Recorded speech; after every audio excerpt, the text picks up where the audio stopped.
I'm pumped to share this conversation with you today. Having David Durand on and connecting with him was such a treat. He is a mental performance coach who works with adolescent athletes, coaches, and organizations to strengthen the psychological side of development and performance. His work focuses on helping young athletes build internal security, develop psychological skills, and better understand how their brains and bodies respond to pressure so they can learn more effectively, enjoy the process of sport, and perform at their best. David is the author of Bet on It, BET, as an acronym, a psychological approach to coaching Gen Z and beyond, a guide for coaches and parents who want to make meaningful difference in the lives of the modern athlete by understanding the psychological and nervous system factors that influence behavior, development, and performance. He is also the author of Better Than Before, a psychological guide for injured athletes, which provides evidence-based tools and reflective practices to help athletes navigate the mental and emotional challenges of injury recovery and the return to sport.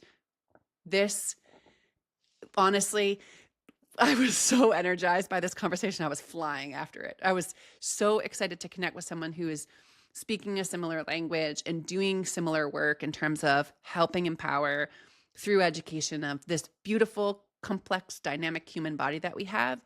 And it was really neat to pick up on some of the ways that he frames things and kind of pulling that into my toolbox. Cannot say enough about the book. It's such a practical guide. It's easy to access. And his connection to this younger generation being one of the first to kind of grow up with cell phones. We actually got into that and talked a little bit about that at the end of our conversation and the impact that that had in his own life. So there's an opening in him sharing his story with us and how that's influenced what he sees in the importance of setting healthy boundaries. So without further ado, honestly, this one, yeah, I mean, all of these conversations are so beautiful. I just keep getting more and more energized. I know you'll love this. All right, until next time, let's do this. All right, welcome, David. I'm so excited and really, really honored to have you here in this space and connecting with you today. So thank you for being here. Yeah, thanks for having me. I'm looking Yeah. forward to it. Yeah. So let's kick off with your background and upbringing and how that has shaped who you've become. So anything you feel like sharing from that lens of just your upbringing. Yeah, absolutely. So I grew up outside New Orleans, Louisiana, just where I'm based still. And yeah, Yeah. growing up, I gravitated to sports really early, basketball and soccer in particular. And for me, they were just a lot of fun. But then it was kind of one of those things where you do it and you realize, like, oh, I'm pretty good at this. And I just got obsessed. I kind of had just like that, like kind of OCD type of like brain of just going all in and training and training. So for me, it was basketball, playing just hours every day. And as I got a little bit older throughout childhood, I didn't really have a totally, I would say, like normal like childhood in the sense I was just always like so obsessed with playing sports, with which brought a lot of good skills and discipline and virtues and things that are still a part of me today, and I'm really grateful for.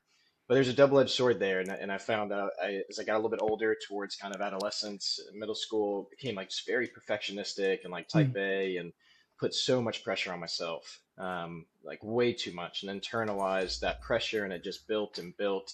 So for me, I began to identify really as an athlete. Like that was my identity. That Mhm. was, who I was going through high school. I had these dreams to go play college and kind of do all these things. And I got diagnosed with an autoimmune disease and had Mm. medical complications, kind of in and out of hospitals for a little while, and went through that. And then just had like chronic kind of pain and struggles and Mm. injuries after. And so my sports journey was like very broken. Yeah. I wanted to have these dreams, right? And it kind of looks so good in your head, but it was very broken and a lot of kind of pain and along the way. And I never felt like I could really get to where I wanted to be. And even when Mm. I was playing, I felt like I couldn't play like I knew I could play, like I did in Mm. practice. I had such difficulty transferring that to the games because of that pressure I put on myself. So I would second guess Mhm. or hesitate, or I would shut down and get so frustrated. And again, that kind of perfectionism coming back. And so, as much as I love sports, it was kind of this thorn in my side for a while. And then after, college, it took space from it all. Mm. Just kind of had normal college experience and kind of flung myself into studying, and I always thought psychology was interesting. And I had a very influential person my senior year of high school that made a big Mm. impact in my life. And I was like, man, like I think I want to do that for Mm. other people. And I love sports and I love psychology. So I kind of just started stumbling into like ministry and then studying psychology and going into what I thought I want to be clinical psychologist, and then I kind of Mhm. branched off into sports psych, and then years later I've kind of found myself in a space where day by day, week by week, I'm having one-on-ones and helping adolescent athletes Mm. primarily with helping them understand their minds and how their brains and bodies and nervous systems work, and hopefully helping them, supporting them to gain some tools and insights and skills. That way they can play to their potential and like enjoy the games that were created to develop these skills in the first place.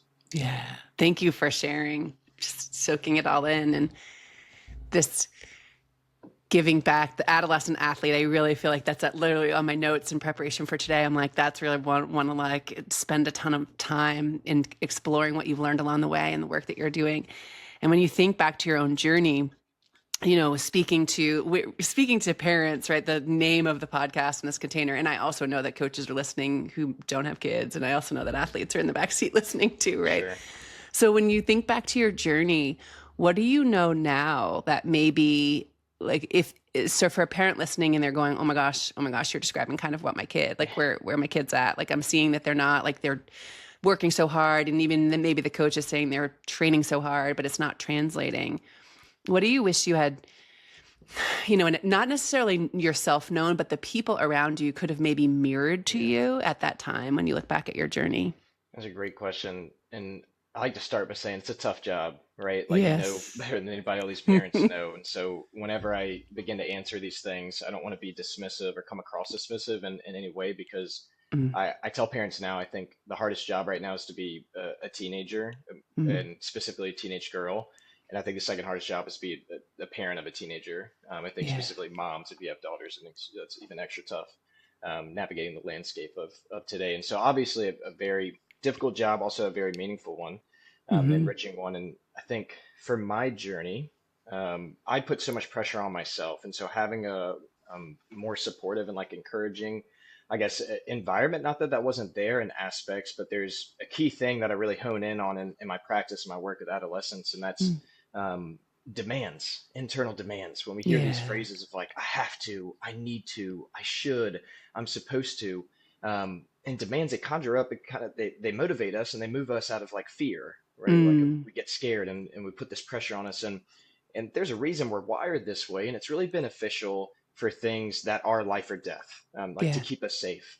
And that's how the brain operates. It tries to keep us safe. But when we apply that pressure, when we apply those demands to sports, to things that aren't life or death, then Hmm. it makes it feel like survival. And so much of my work is helping adolescents really understand that, hey, you have these demands that are internalized. Let's become aware of them.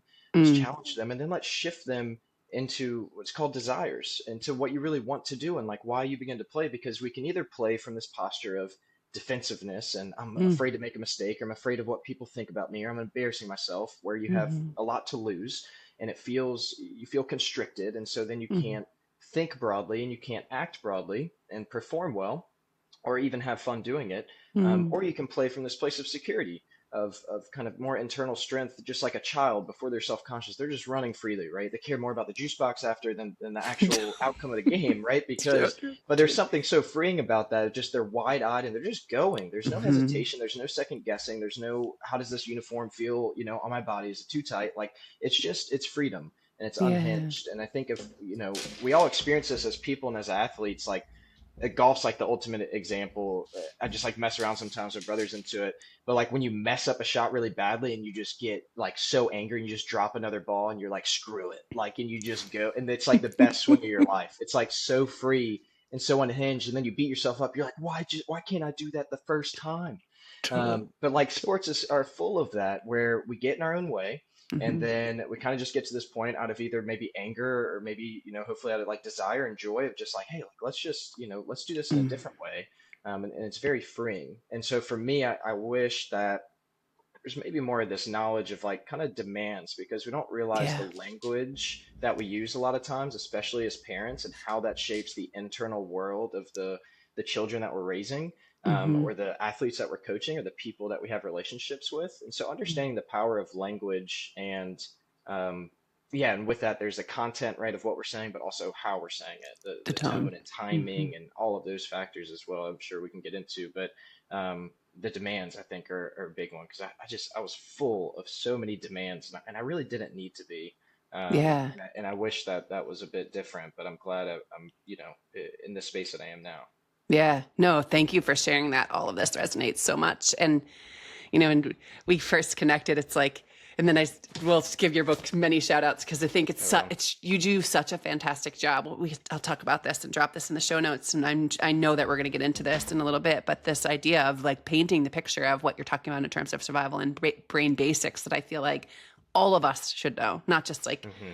a special cohort that was interested in psychology or medical school, but it's like learning about ourselves and growing that awareness is so critical. So you named that, and then these demands. I love that like speaking of language, that language of these inner demands. What is a way, maybe even an example of like how do we get our kids to talk about those? Like what is a way to wade into that space without trying to, like the harder we squeeze with our Yeah. adolescents, like Yeah, the right. more there's going to be that tension and friction in terms of clamming up. At least that's been my experience. Yeah. So what would be, what, when you think about that, and maybe you need to think about that a little bit more. So I don't want to No, put you on the spot, jump but in. No, I yeah. love being put on the spot, so please. I think that one, people can become like very self-aware, but typically we try and almost ask for that awareness when it can't be given. What I mean Mm, by that is like we're trying to ask them to do things when their biology is working against them. And so right after a mistake or frustration, or even after a tough game or practice or whatever it is, it's probably not the time to have those conversations. It's more when you're like having ice cream with them, right? Like later in the week, they're yes. about to watch their favorite show or whatever. Just like bring up that space because when I have individual like meetings like with athletes throughout my weeks, it's like they're not on edge. They might be dealing with stuff, right? Just kind of Hmm. normal like day-to-day stuff, but I'm not catching them like in the moment of like peak frustration, and they're able Hmm. to open up more in that way. And so I think just having those conversations. So I'll jump to okay, what do we do, and I'll come back to when there is that frustration. I think like after games or kind of moments where they're able to reflect a little bit more, just to ask them about their experience, right? Hey, like what did Hmm. on the court, like what did you see out there tonight, or kind of what was that experience like? Mm. And just localize maybe particular moments of like, hey, I saw like you might have been getting like frustrated, or like you might have had some trouble in that play. What did that feel like, or what were you kind of Mm. going through, and asking about their kind of internal experience and things, and Hmm. we can kind of dive more into that. But one key question that I always like to use when I'm talking with athletes is like, okay, after that play or after that mistake, that thing they're holding on to, or frustrated them, or Yeah. just kind of flip their lid over. It's like, what did that? If I could shrink myself down and I was inside your head listening to your thoughts, like, what would I be hearing? What does it sound Mm. like in your head, right? And usually there's like this smirk or smile because they don't want to start cursing in front of me or whatever. And I'm like, you can go for like, I've heard it. So just tell Yeah. me.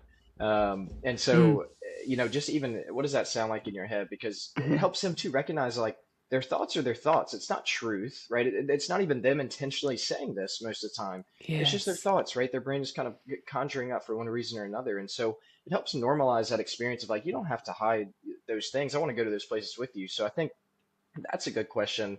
The other one is particularly asking about those demands, like in spaces throughout the week where Yeah. they're more calm and their mind is off of sports and everything, of just like, Hmm. hey, I've been, kind of, you can even bring that up, like learning more, just trying to kind of like figure out ways to like support Yes. you Love as that. you're trying to be right the best like athlete, you can be in person you want to be, and I want to help you do that. I don't want you to do it the way I want you to do it. I want you to do it how you want to do it. And Mm. I'm understanding that sometimes we get in our own way or put too much pressure on ourselves, and part of that is maybe we have, it's called, other people much smarter than me call it this inner rule book. And we all have Mm. this kind of inner rule book, and that inner rule book has these demands of like, I have to, I need to. And you just begin to list those and be like, do you hear or do you have some of those demands inside of your head, inside of your brain, or thoughts that you hear, Mm. from time to time, like whether it's going into a game, during a game, and it's like, oh yeah, last game, like I thought right after I, had that turnover, like I should have passed to the other person, right? Even things like that, or it'd Hmm. be like, yeah, like Janie made the cheer team and I didn't, and it's just so frustrating. I have to be better. I have to be better. And so then you kind of start unraveling, okay, there are these demands here, and they can't be changed unless we become aware of them first. Totally. And then just being so proud and affirming the process of them allowing kind of that discovery and uncovering these. that would be like, yeah, a couple places maybe to start with those That's so conversations. beautiful. Yeah. Well, you also shared the when, like Hmm. that matters too, the environment, right? And in the space. And would you share, one of the things that's so important to me in being able to create this space, and I haven't really like named it directly, but having you on is like permission to just declare it, is helping people understand these, like the survival, right, Hmm. instincts and the nervous system states and how to shift and all of that. Will you, for the person that is listening and is like, I don't even know what's happening to my kid and why I can't talk to them when they're frustrated, can you give just kind of general brain basics in terms of what's happening when we're in that state? Yeah. Yeah, absolutely. A simple way to do it is, and if people are watching the video, they can kind of follow along. If you're listening, I'll try and do a good job explaining it. This kind of comes from Dan Siegel. Mm, He's kind of pretty famous in the kind of space that we're like talking about within psychology and psychiatry, and just this, how do, relationships affect our own biology and our brains and all these things.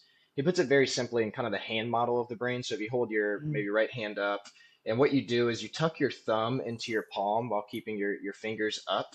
And so this kind of, represents this limbic system. People talk mm, about amygdala a lot. So the amygdala, right? This is more of the kind of the primitive part of our brain that develops mm. first because it's trying to keep us safe in a lot of ways.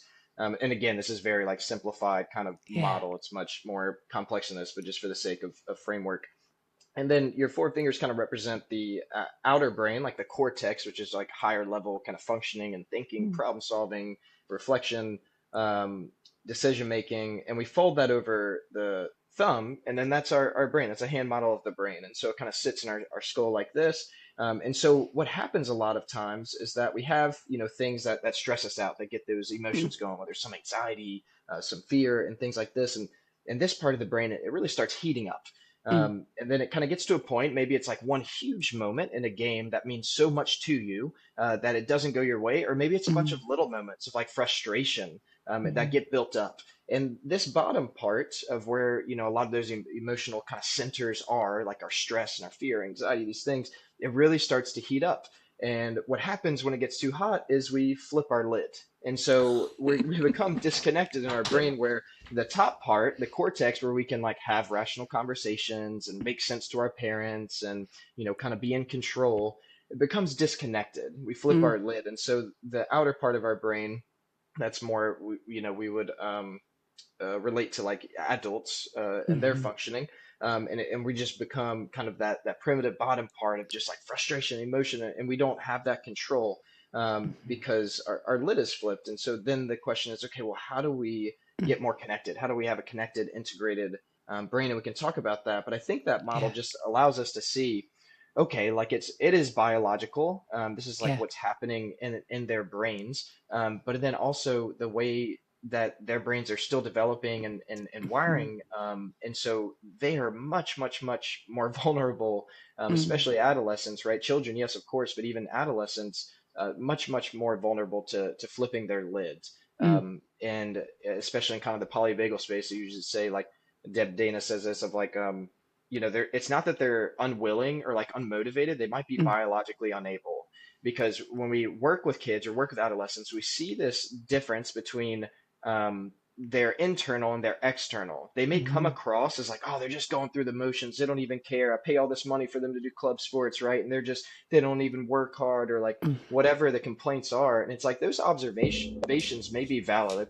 That might be their mhm. behaviors and kind of what's going on externally, but there's probably a mismatch between the external and internal. Like internally, it might not be that they don't care. It might Mm, be that they care too much, right? Or they're mhm, putting way too much of themselves and they feel so overwhelmed and they just shut mhm. down, or that they're like super anxious and worked up and they feel like they have to hide that or whatever it is. And so just being able to see, like, yes, we have these external observations of their behaviors, Yes. but that might not match the internal reality, like their world and their biology and what's going on. And so I think always having that understanding, then we can approach it differently and probably Mhm. have a different effect when we do.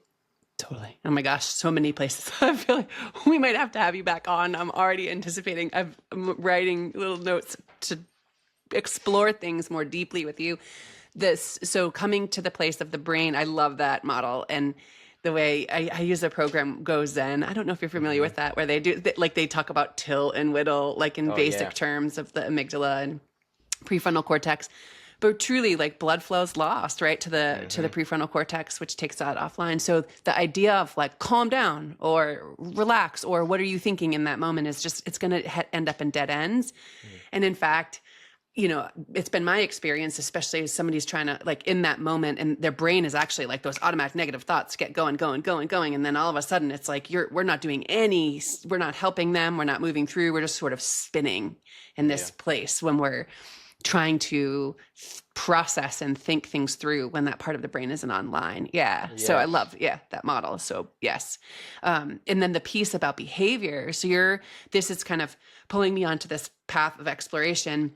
I don't even know if I shared with you the scale. So Porges, I know we both have been trained and have a deep understanding and leverage polyvagal. This same here global mental health movement, they took with Porges's guidance and permission, polyvagal flipped it 90 degrees and created the scale that's behind me and kind of Okay. expanded it out a bit. And part of it, so behind me on the video, Yes. but what you don't see are the kind of thoughts, the emotions and the behaviors that are in the long form scale. And it's exactly it. So you might have someone who's in shutdown, and maybe we can pause after I'm finished this to kind of share the different states. When someone's in shutdown and it looks like, like, oh, you're not putting any effort in or you don't care, right? Someone that's kind of withdrawn, shut and quiet.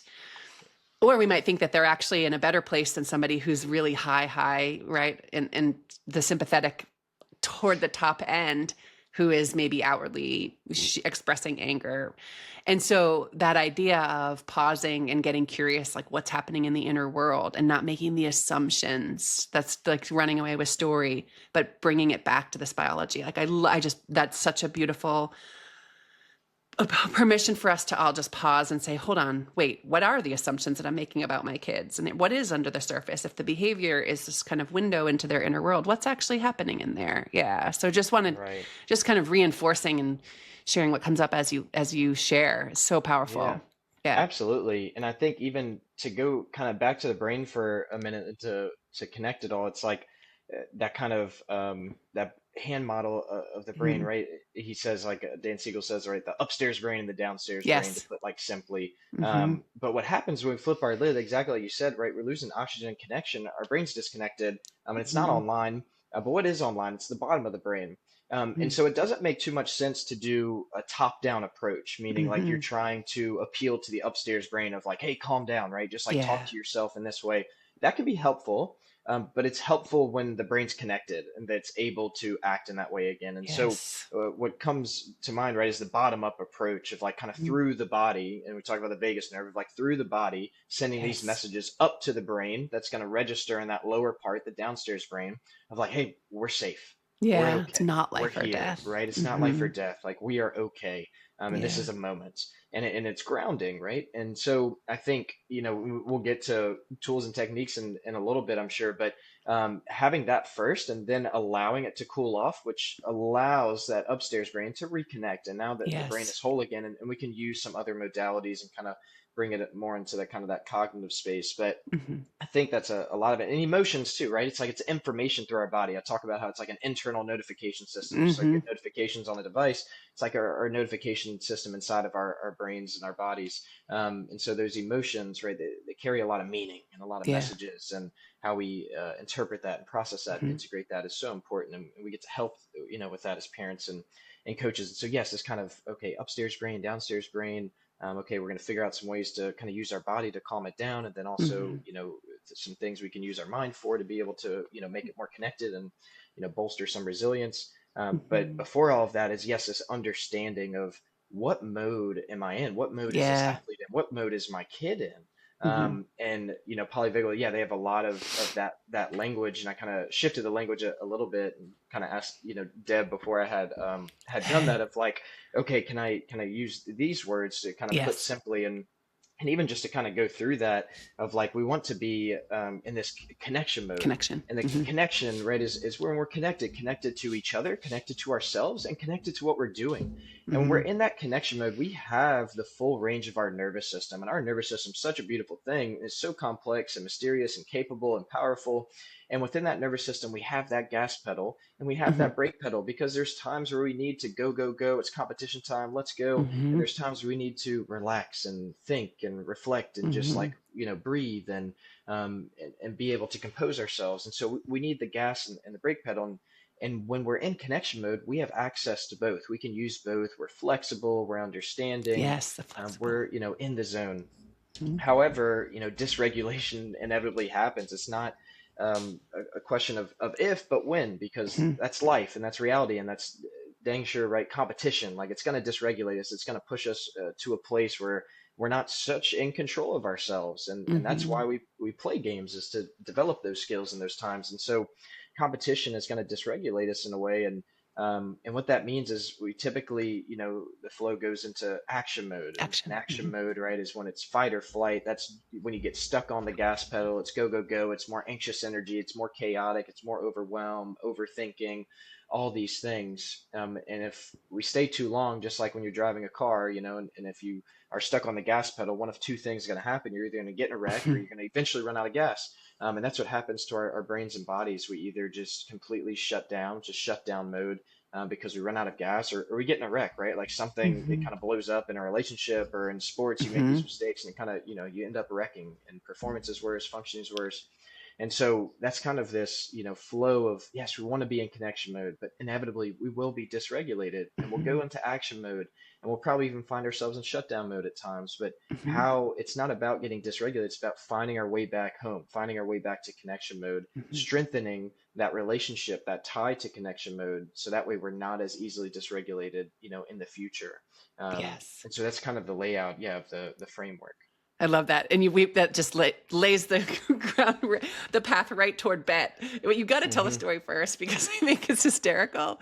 And Oh yeah. I've shared with you, right? Like this, the framework is beautiful. And then when I knew your why behind it, I had to share it with the Yeah, young people that I'm working with. So bet absolutely. on it. Yeah. Yeah, bet So on it. take us into this. Yeah. Yeah, it was funny because I was talking with an athlete earlier, like texting back and forth, and she was like, "Okay, bet," and I was just like, "Oh, that's too good. They're still using that." And It's so still yeah, alive. like It is. years Yes. Yes. ago, right? It was like, and slang is at an all-time high, as every parent is aware and doesn't even probably try to keep up with. My But gosh. as it was kind of a little bit less intense a couple years ago, and everybody was saying bet, when it's like, hey, you want to go get some food after school? Okay, bet. Yeah. Like Yeah. it's like bet, it's bet on it. Like, yeah, bet, let's do that. And so they're all saying bet. And so I married into a big volleyball family. My wife and sister-in-laws are volleyball coaches. And so I was, years ago at just a ton of high school volleyball games. And I had made this realization before, but it hit me in a new way, especially because I think a lot of the dysregulation hits teenage girls differently and I think more intensely, especially with the social media use Mm. nowadays. And so I was really recognizing that it's not always, it's honestly rarely that like one team beats the other because they're so talented or that much better than the other one. It's like one's just like a little bit steadier than the other, or like one kind of defeats themselves, or like they just kind of Mhm. fall apart, or a couple key girls, right? Like withdrawal and shutdown and what have you. And it's like, I'm looking at that and I'm like, okay, this is, yeah, it's a skill thing, it's a volleyball thing, but this is really a nervous system thing. This is a Yes. regulation, dysregulation thing. And so I was like, man, I really want to, I was doing some coaching and helping some teams. I was like, man, I want to do a workshop. Like I want to workshop some material to be able to help them regulate themselves better, Mhm. tools they can bring into competition before, after. And so I want to run one day in the park, and I'm kind of running through it in my mind. I'm like, what do I call this? And I was like, okay, well, breathing's obviously a big tool. We can use that. I'm just like in the visual field, like being able to use your eyes in a way where you're not so tunnel vision and kind of Yeah. become flexible again. I'm like, okay, and then touch, like it's super grounding whenever the kind of somatosensory cortex like touch Yeah. things, and that tactile kind of grounding. It's like, okay, and then before I know it, I'm like, oh, bet, like that would be amazing, like bet, like that's it, because it's gonna stick. They're gonna say it. We're gonna make fun stickers, all these things, and so I had kind of numerous workshops with like high school volleyball girl teams and indoor teams, and we're just kind of, yeah, it was a lot of fun, right? It kind of stuck, but and then also like they learned a lot, and it seemed to be really help them on and off the court.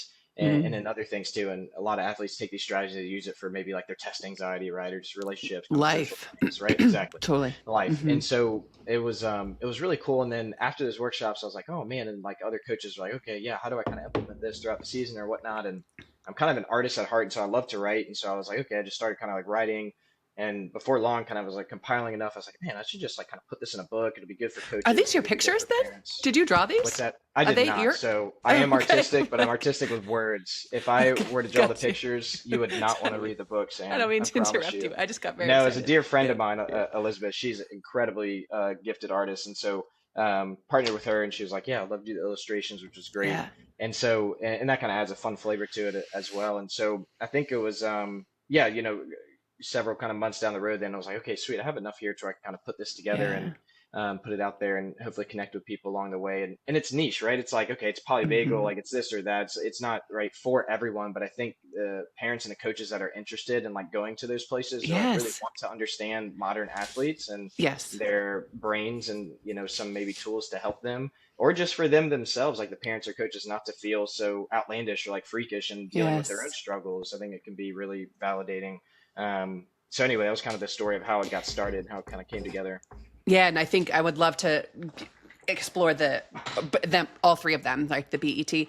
Before we do that, though, this is also, it's not just for the athletes. It's exactly like you're talking about. We're humans too, right? So it's better understanding ourselves as humans, being able to leverage this. And you had mentioned something that I think is missing in this. So I've been in this mental performance space for 12 years.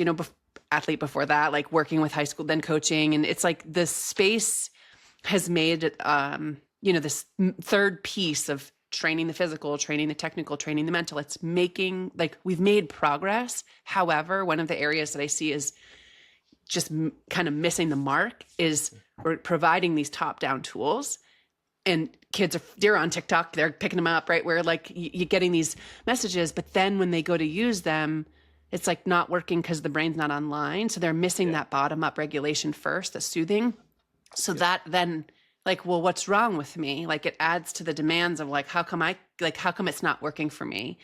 And so that's at least been my experience. And so getting this message out in terms of, actually, if we are understanding our human body, if we're following the biology, we're looking at how our bodies work, how the nervous system shifts states, when they shift states, what's happening in the brain, what is accessible, what's not, that is empowering. And so it's like we're helping at this root level. It's critical information that we like getting that into, like, kind of pulling it into the space as we make progress. We still have a long way to go in terms of that mental pillar being valued and time being spent Yeah. on it. And like, this is a huge, important piece of the bottom up component. So I would love for you, maybe we even clear that up in terms of, you've referenced it kind of top down, bottom up. It's language I also use. Do you want to share kind of broadly Yeah. what those terms mean? Yeah. Sure. Yeah, and to kind of circle a little bit before of like, and that's kind of one thought I have too of like using that word mental, which I agree with it, right? It's mental, but it almost like reduces it down to just like this cognitive component, and that's right where it goes. And it's just like that's why I always use the word like psychological or psychology because Yep. it's the science of how we think, feel, and behave. It's more holistic, and in Yeah. psychology, right, they take the biopsychosocial approach, which just means, hey, we're looking at this person, and you can attach like spiritual, cultural onto that as Yeah. well of like biologically what's happening, psychologically what's happening, right? Thoughts, Mm, feelings, behaviors, socially what's happening. What about their mm, relationships? This biopsychosocial approach, and then you can, right, if there's like a faith life there, a spiritual life, and if mhm. there's this cultural element as well, it's like you can see them more holistically and conceptualize a person, like an athlete, Mhm. a child that you're working with, that you're raising. And so I think just a lot gets lost in that just simple word like mental, because then it gets Mhm. reduced down to, oh, let me just learn some tricks so that I can go better, be better in this game. When the reality Yeah. is like, no, like the whole point these games are even created in the first place is so you can develop psychological skills. And so Yes. as long as well as your body. And so I to be love able to that. kind of see these kind of deeper components there. And so, yeah, and to learn that we can't just bottom up our way through life or games, right? And actually the thing that probably dysregulate us in the first place is thinking too Mhm. much. And so let's Mhm. just not, tack on more thoughts or more things to do.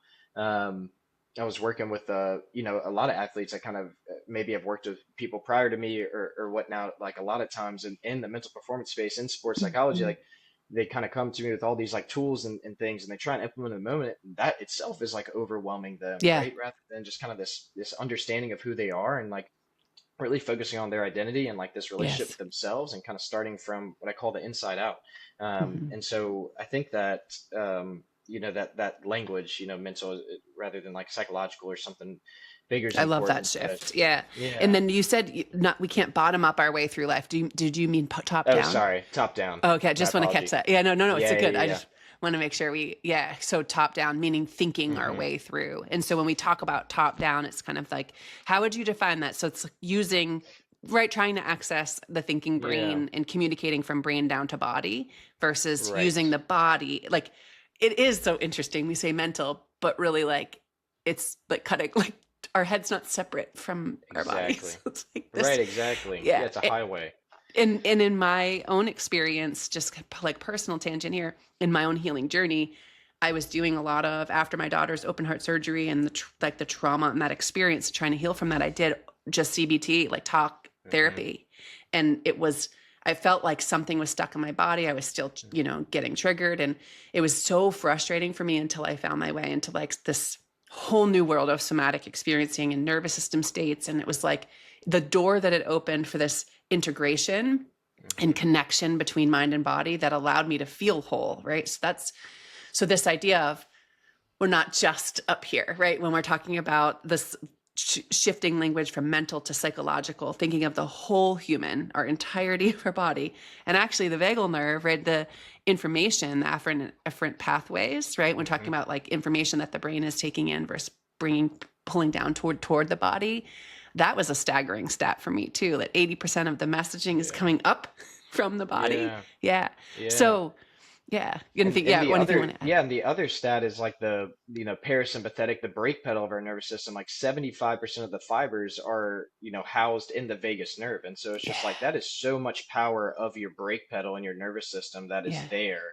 Um and so yeah, the kind of knowing that is super important. And yeah, we can't top, down our way through and just like, thinking more and because it does get to a point where it's kind of disconnected. And yeah, thank you for sharing, because it's like, yeah, that bottom up is Bottom so up. healing, is so therapeutic, because it's both and we want to have that whole connection. We Mm-hmm. want to be integrated, Mm-hmm. and be whole. Yeah. So yeah, I love what you said about that. Yeah. Yeah. So take us into bed. Yeah. And as we're listening, I really invite parents that are listening, whoever, whatever adults, whatever kids are in the car, it applies to all of us as humans. So it's very important to be when we're helping the young people that we're guiding, raising, parenting, coaching, and also for our own selves, right? So yeah, break it down for us. The B, the E, the T. Absolutely. Yeah, so B stands for breath, E for eyes, and T for touch. And so, obviously it spells BET, the acronym, but there's also a reason it's in that order, is because Mm-hmm. when we are dysregulated, or just and even when we are regulated, kind of the lowest hanging fruit here is the breath, right? Something we Mm-hmm. do about 20,000 times a day, and we rarely pay attention to it, Mm-hmm. if ever. It's involuntary, and it's just happening, but it's one of the quickest and easiest ways that we can get access to our nervous system and to alter and influence our brain and our body in the mode that we're in. And so it's kind of, this is the most personal one, like the breath, and to Mm-hmm. be able to start there, I think is the best starting point. And so with our breath, when we think of, okay, if I get dysregulated, I get into action mode, meaning I'm on that gas pedal, it's go, go, go. What do I do? Well, when we inhale, right, our body fills up with energy. Our heart, it climbs a little bit, it increases, and when we exhale, it's the opposite. We start to calm down. And so, knowing that about like, okay, how does my inhale and exhale really impact my brain and body? Okay, when I inhale, things speed up a little bit, the gas pedal, and when I exhale, things slow down, the brake pedal a little bit. And so we want to extend our exhale. So even just in a moment of competition, even a moment right before something happening at work, or just a moment before talking to your child, like being able to Mm-hmm. take a mindful moment and just extend an exhale, as simple as that sounds, it's not always easy to kind of catch ourselves and do that, but it is simple, and it is effective. If we can Mm-hmm. extend that exhale, then we can start to push the brake pedal a little bit, and that kind of drops us into more of that connection mode. And so being able to breathe in a way that exhales. And we think of this too kind of in a maybe more eastern, like symbolic way of like, we go through life so much of the time like inhaling so much, or like our shoulders raised, right? We get Mm-hmm. stress headaches, and we feel tight on the back of the neck because we get stressed out from life or work or family, whatever it is, sports. And so we're always inhaling, or maybe we catch ourselves holding our breath, right? We're kind of, it's like, oh, I Bracing. haven't breathed in, right? Yeah, bracing, It's right? And real. so this Yeah. posture of like Yeah. constriction again, and kind of like, oh, I'm protecting myself, and Mm-hmm. kind of holding. What does the exhale symbolize? Exhale Mm-hmm. symbolizes letting go.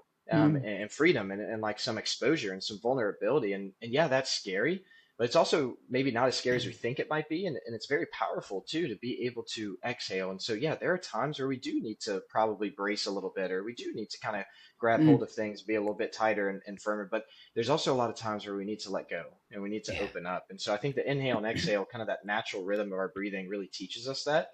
And if we can focus more on that exhale, then we can Yeah. access that brake pedal and really kind of slow things down. Yeah. So And being now, intentional with the breath yes, yes, and extending the exhale. Simple. extend the exhale. These are the things too where like, is that really gonna, you're like so simple, so easy to do. And it's like, actually, it's those, that's it. Yes. And it's Yeah. always with you. Like, And yeah. here's a caveat to that too, Sam, of like not just kind of the way we breathe of like, okay, like the pattern of it, or like, okay, extending the exhale, absolutely part of it. And then, Mm-hmm. okay, like how do we need to take that breath? Mm-hmm. If we're breathing just kind of with our upper chest, then we're not kind of taking advantage of our full Mm-hmm. capacity, like our lungs and our diaphragm. We're not getting like a good, healthy breath. And we're also not stimulating a lot of those nerves that send those messages up to our brain that we're okay. And so we talk about, right, belly breathing a lot, or kind of Yeah. breathing with your midsection. And so that's really key. Like we don't want to take a breath with our upper chest or raise our shoulders up. We want to inhale and really fill our stomach up and have it kind of puff out like a balloon, and then kind of come back down and decompress as we exhale. And so when we do that, we're really like dragging that diaphragm down and Mm-hmm. stimulating those nerves to send those messages up to the brain of I'm okay. Because the way the nervous system works is that you wouldn't be taking that deep, full, slow breath and extended exhale if you're really in trouble. Yeah. Like if you're really threatened or in danger, you'd be like huffing and puffing and breathing with your upper chest, stressing yourself out. And that would signal to your brain like, hey, we got to mobilize, we got to get out of Mm-hmm. here, we got to shut down. But when we take that calm breath with our stomach, our belly, and really pull in and inhale and really extend and slow down that Mm. exhale, it's immediately sends those messages, whether it's, one breath or 20. It starts to kind of build that connection and drop us more into that connection mode. Yeah, and to connect, those messages are critical for the brain coming back online, right? For the Hmm. blood flow to return. So when we're talking about like this is the bottom up, these are the bottom up components, and you're offering us such a beautiful pathway to be able, like, we say, okay, well, how do I do that, right? We say, calm down. Well, like how? Like here are ways that we can, yeah. And the eyes, Right. yeah. So shifting to the eyes, this one was fascinating for me. I did a star certification. So actually through the same here global, and that's where I was learning under Porges and all these incredible leaders. I had no idea about the eyes. Like, I mean, I was Hmm. teaching anatomy and physiology, talking about the anatomy of the eye, right? And the physiology of all these things, but the Sure. connection between the eyes and the nervous system. Yeah. Take us there.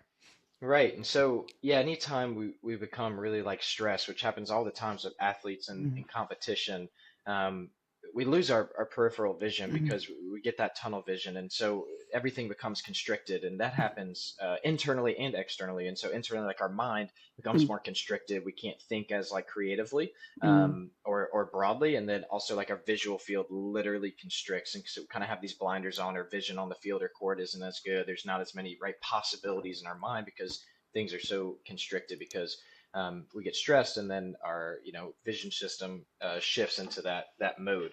And Mm-hmm. so now it goes both ways. Like our stress, our nervous system impacts our vision, but it's a bi-directional pathway, meaning Mm-hmm. it happens in the other way, in the other direction as well. And so when you change your nervous system, yeah, you change how you see things visually, but also vice versa. If you change kind of what you're doing with your eyes and your visual system, it can also impact your nervous system. And so Yeah. if you're getting stressed in competition or kind of dysregulated, you can use your eyes as a tool to be able to gain more influence over that nervous system and come back into connection mode.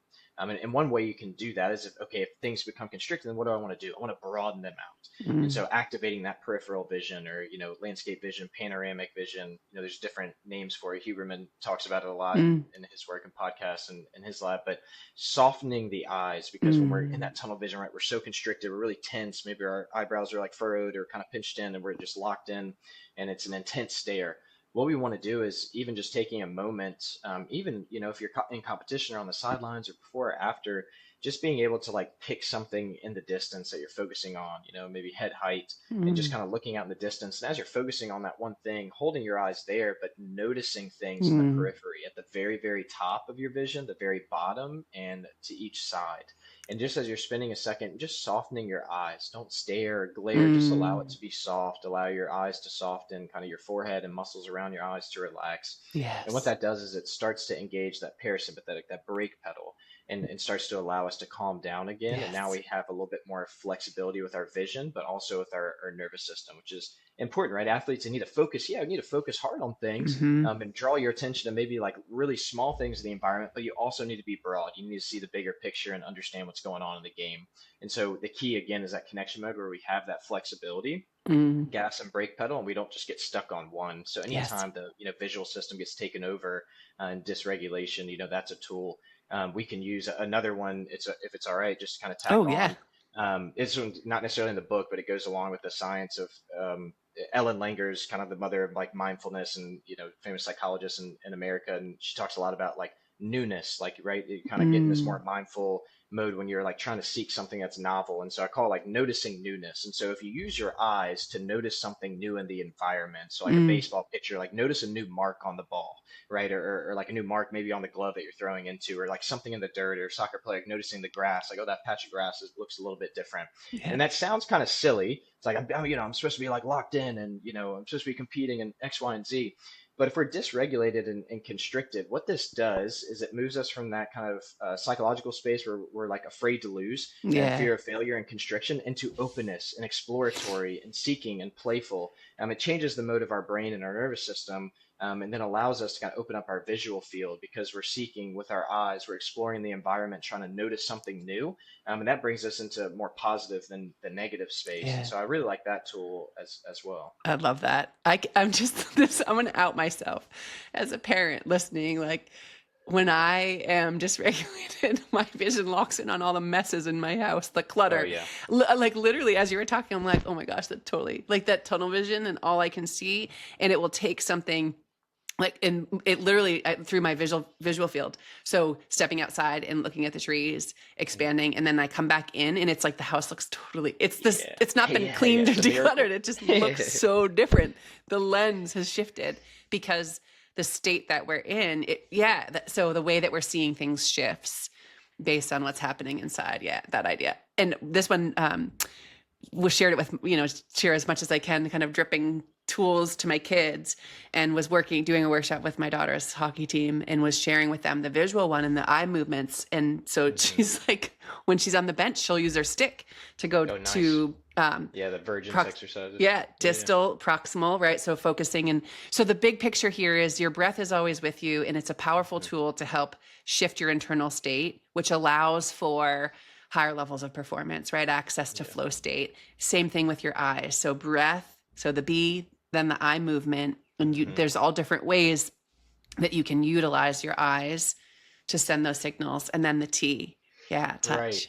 And for touch, what's cool is because it starts very individual, like we're saying, that self-regulation. Yes. And then now it's starting to become more social, right? It's like your Mm-hmm. breath, yeah, that's with you. It's individual. But then the E we can even, right, expound on more later of like, okay, yeah, with your eyes, like the information you're getting for other people's eyes, right? Your coach, Mm, or that you're not getting from them. They're looking away or yeah. what have you. And so that the eyes, it becomes more social, right? And so then it's T for touch. I'll kind of talk about the individual piece and then the social piece. So with touch in our brains, this somatosensory cortex, where we like process a lot of tactile stimulation for ourselves. And that's where grounding techniques are so helpful. It's very connected to that downstairs brain and that part of us that in the networks that are Mm, involved with anxiety or stress and fear, and kind of get real hot when we flip our lid. And so being able to get in touch, send signals of like, hey, this threat may not be as bad as we think it is, and mm, then I think we're okay. And that's really the messages that grounding sends, yeah. and just like grounding by like touching an object or noticing other senses, right? Kind of what you smell or what you see in these Mm-hmm. things. But specifically with the touch, we have so many right kind of nerve receptors in our hands and the bottom of our Mm, feet, so those are powerful areas to use for touch. But when you're able to be mindful of touch, one, your mind can't be on something else. You can't be overthinking about like a past mistake or being, super Mm-hmm. fearful or apprehensive of what might happen next. And so even like if a baseball, batter in the box, they go through their routines or whatever, but being really mindful of like how that bat like feels in your hands, maybe Mm. like when you're on deck or about to go up, or like when you move your foot like into the dirt and like drive it in, like feel the bottom of your shoe and kind of feel like does the dirt have a little give? Like when you're mindful of your touch, you're down regulating those anxiety Yeah. and kind of stress signals, but you're also becoming more present and more Yeah. focused in the moment and connected to your body. Now, when the pitch is coming in, right, it's like, oh, how did my hands feel like on the bat? Like, no, pay attention to the ball, right?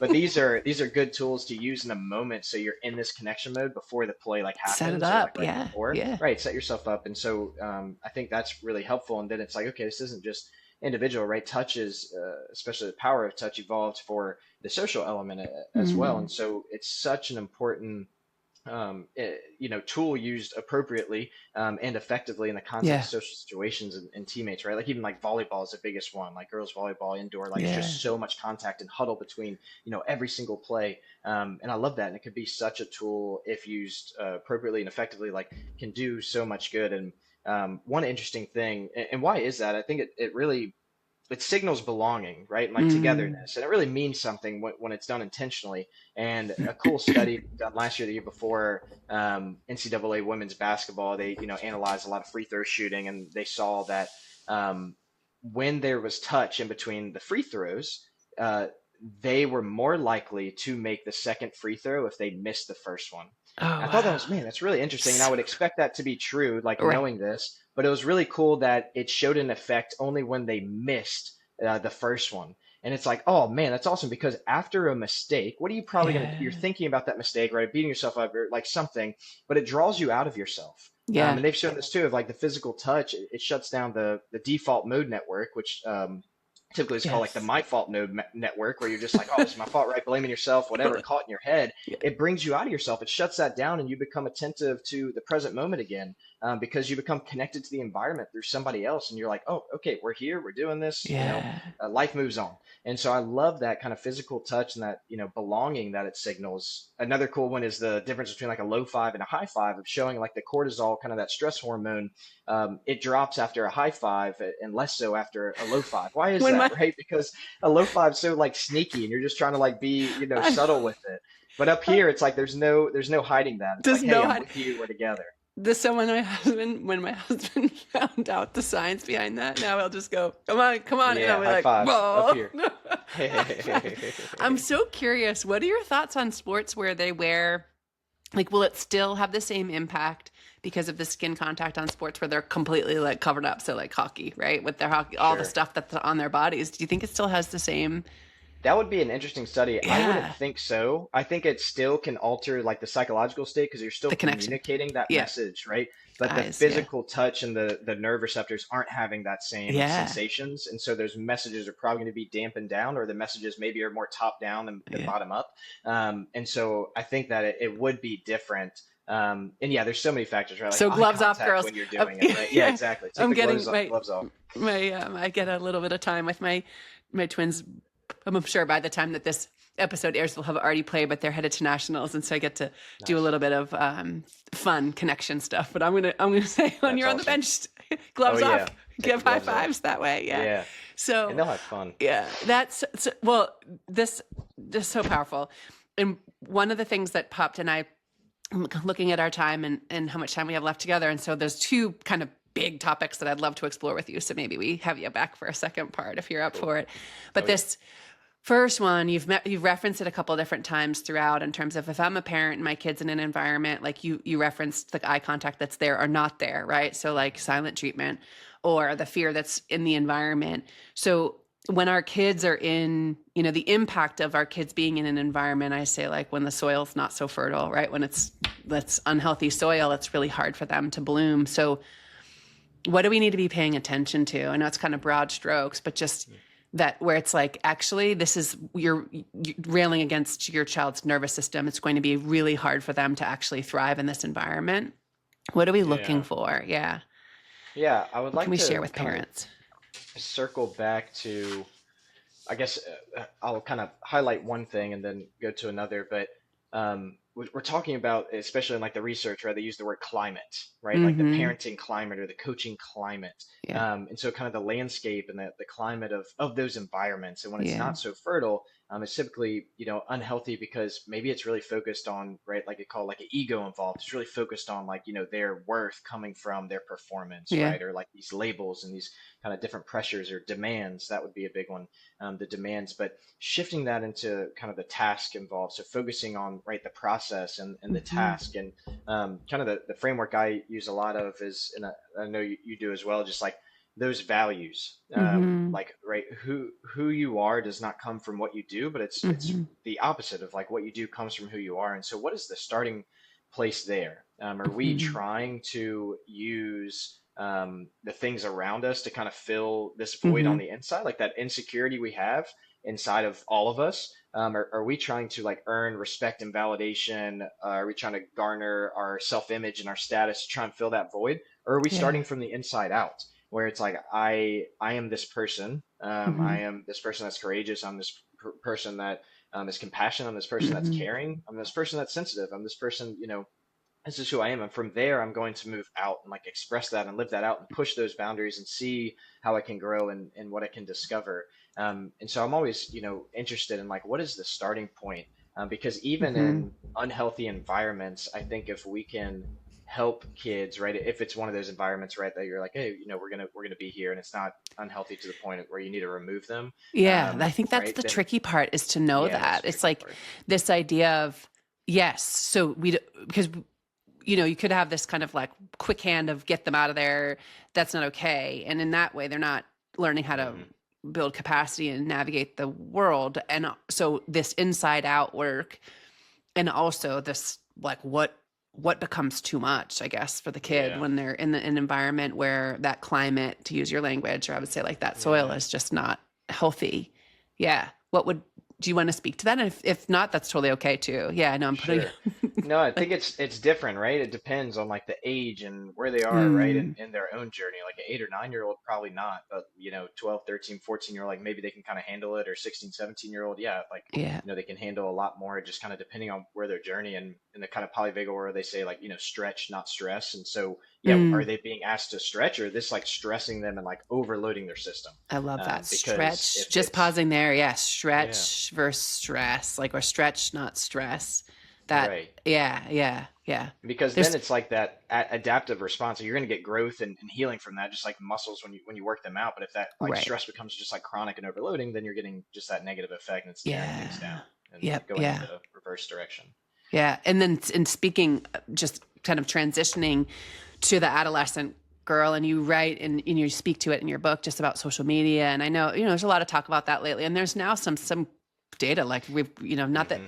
we necessarily needed it, but like to substantiate and affirm what we maybe know or we're sensing about the impacts. But what will you speak to that, and just in terms of the connection to all of this, not even just for Yeah. athletes, just the adolescent.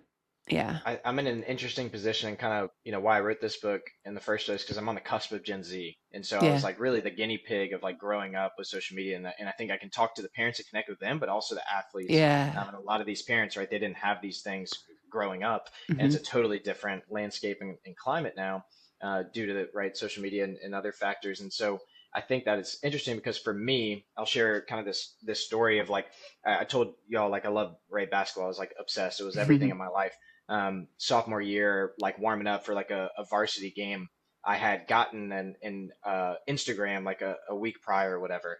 And I just became addicted. I became addicted because I was so insecure and like just wanted to, like any adolescent that age, like want to Hmm. be somebody and have, and it was like such a tool to be able to do that because what did I and most adolescents care about the most? What other people thought about me. And so Yeah. I was handed this tool to where I could literally influence that. I could influence what other people thought about me and felt about me in a Mm. way where I could be more attractive, and people would like me more, respect me more. I could get validation, like Yeah. literally through the likes, through the comments, everything. I could build a status and image and reputation.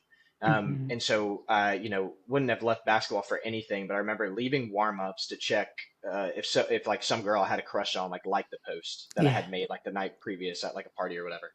Um, and like that's a moment I think back on, I'm like, my gosh, like how powerful would something have to The, have been in order to like do that in my life? And I didn't feel like I was in control of myself at all. It was something that was like driving me and became addicted mm, for a number of years, and where I saw a lot of like my own worth and value from.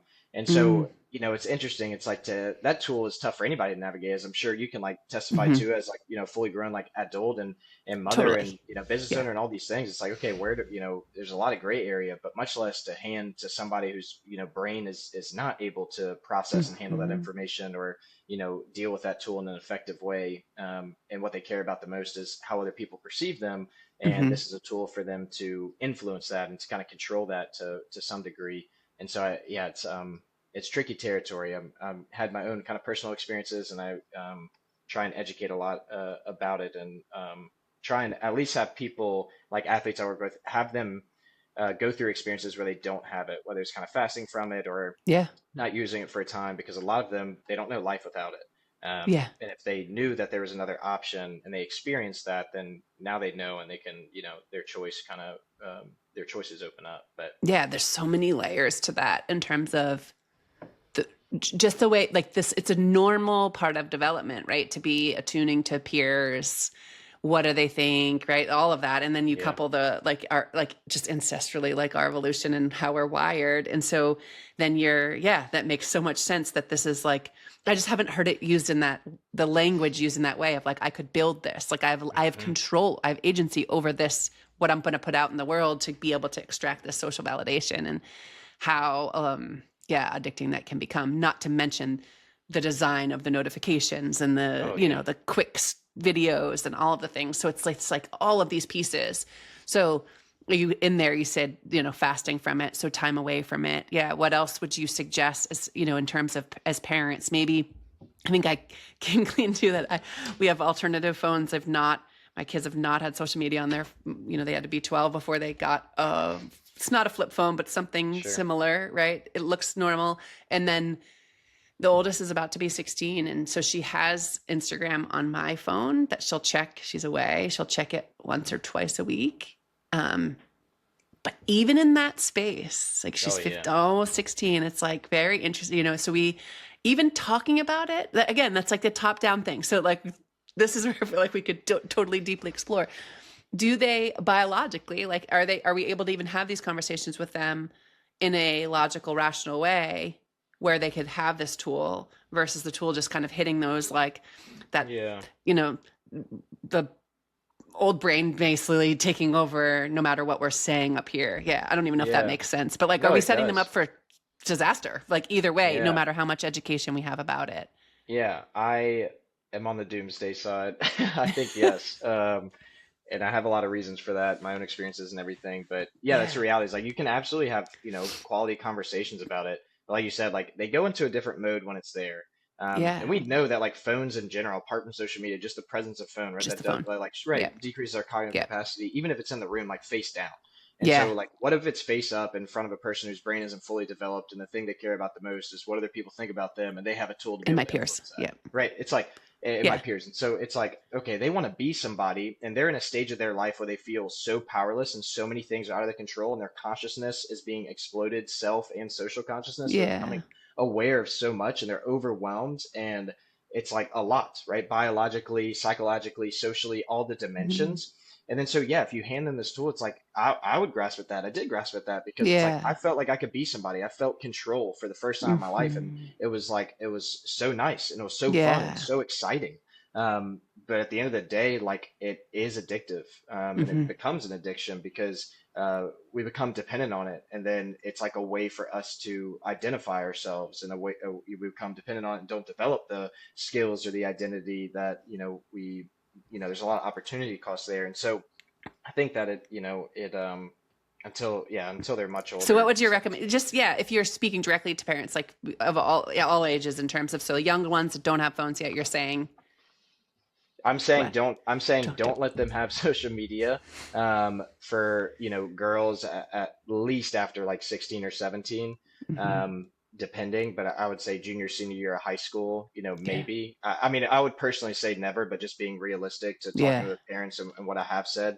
I would say that with boys, less of a risk, but still is there Mhm. for, many different factors. And so around the same time, but Mhm. handing it to 11, 12, 13, especially with the young girls, My body 9-year-old image. has friends that have Oh, social 100%. media. Yeah, second and first graders Yeah. I know. And so, um, yeah, so not even to tackle that, but yeah, so I would say 16, 17 or later, hopefully. Hmm.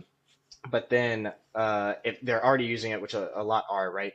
Even having those conversations with them when they're outside of it, of like how it's impacting them, is it helping them be more secure, less Yeah. secure, those kinds of things, comparison, all those things. But if they love sports, to help them educate, because this is where I've gotten a lot of like traction for young athletes. They don't want to give up social media, but they do want to be great at their sports, and I want to Right. educate them on like the impact of that, how that's impacting their sleep, how studies showing like athletes using it right before practice, how they Well, perform more, so they scrolling. don't I learn saw the as study much, around right? that. Yeah. Scrolling, right? Scrolling before Draining their decreases energy. performance. Exactly. And Yeah. so educating them on that, they're like, oh my gosh, well, this is like, hurting more than helping Yeah. with this big desire I have to be the best athlete ever. And so it's Got like, it. okay, sweet. But then finding that and then it's hard to stop. And so showing there's beneficial effects, even if they just start cutting, down 15 minutes. Okay, what's their screen, social media time at? Yeah. Okay, let's cut 15 minutes this week.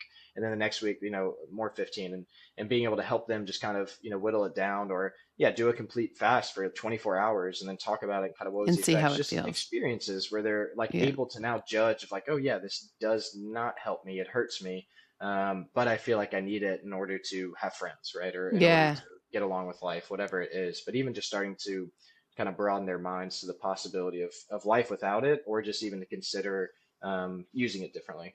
Yeah, and that even the eyes, like just the Oh narrowness yeah, of this, like right here, and what we're talking about around how that activates that sympathetic response, that action mode, because we're not lifting our heads and looking yeah, broadly, and yeah. So, and for those that are, the parents that are maybe haven't set the same boundaries or just kind of, I have friends who, and there's no judgment. It's not an easy space to navigate. no, It's it's also not. like, okay, so when we know better, let's do better, and so we've got to support each other without judgment. And it's not too late. It's harder to reel in Hmm. boundaries and tighten boundaries after they've been loose. And also it's possible. So yeah, so I appreciate your take on that. It's, you just shared, I think it is your perspective too, because I didn't grow Yeah, up with it, right? It hit when I was, Facebook came online right as I was graduating college.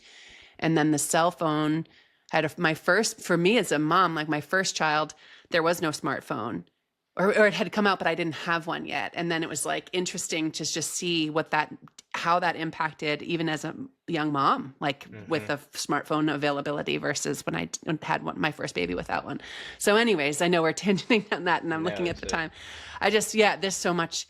I know I'm going to be re-listening to this and I've taken so many notes where if people, want to purchase the book, I know I got mine on Amazon, but if there's a preferred place that you have for people to read, it is really like, I think it's just like essential learning. And then for every parent, kids, it's written in such a way that it's like, I could pass it to my teenagers. Um, and then people find you, ask you Yeah. questions. Yeah. So please share where people can learn more about you and your work. Yeah, Yeah. thank you. Yeah, if they just go to realdevelopment.org, I talk about social media, and then that's kind of part of my shtick is like I don't have it. So if realdevelopment.org is my website, my business number is there, and email. So I'd love to hear from any listeners. Just keep conversations going, help in any way. Yeah. And so yeah, they can find me there, and then yeah, on Amazon or there's a link on the website um, that they can check out. And even for the book, there's a bonus booklet that kind of said like the added T of bet. So it's about talk and communication, and they can just Yeah. download the PDF for free. And then I also have another little compilation kind of book that you can buy on Amazon, and that's for injured athletes. So I know a lot of parents Oh, sometimes like their athletes right are going through injuries, and so my work with athletes, I would have I'd be working with them kind of week to week or every mm, couple weeks, and I would write these little kind of blogs for them, just kind of process things like reflections yeah. going through the different phases of injury rehab and recovery. And I ended up kind of just putting that together into like a Beautiful. little book. And so that's, there as well as a resource. But yeah, just my website, realdevelopment.org, and happy to chat with anybody. I love it. And you're running a business. So this is for the people that are running. So also in my sphere of entrepreneurs feeling like they can't come off social media because then their business won't Oh, exist. yeah. You're a Yeah. beautiful expander in that. Yes, it's true. It's real. You can do it. So It is yeah, tough, but it is true. it's possible. I love it. Mhm. Oh my gosh. Thank you so much, David. I really have enjoyed this conversation. Is there anything that I didn't ask you that you were hoping I did? And then we'll wrap there. No, I mean, there's a million things we could keep going down, I and know, always want to totally. like dive further. I'm such a explorer and plunger, so I'd just love to keep going to the deep end with a lot of these things. Yeah. But yeah, I guess just a quick message too with the parents of just, yeah, that encouragement because they are hard spaces to navigate. Hmm. And I think the easiest thing is, yeah, for the brain, the negativity bias, just focus on the things you aren't doing or maybe haven't done enough Yeah. of. But to know that, we all have that insecurity of not being enough, not doing enough, not being a good enough, parent. Hmm. But the reality is that we're all enough and we all have that worth. And so for every parent, I just thank you for the ways that you show up imperfectly because that's what your kid needs, regardless of their age and where they are on their journey. So yeah, just thanks to all the parents because it's not easy to say the least. Oh my gosh, beautiful. Thank you so much. We'll end it there.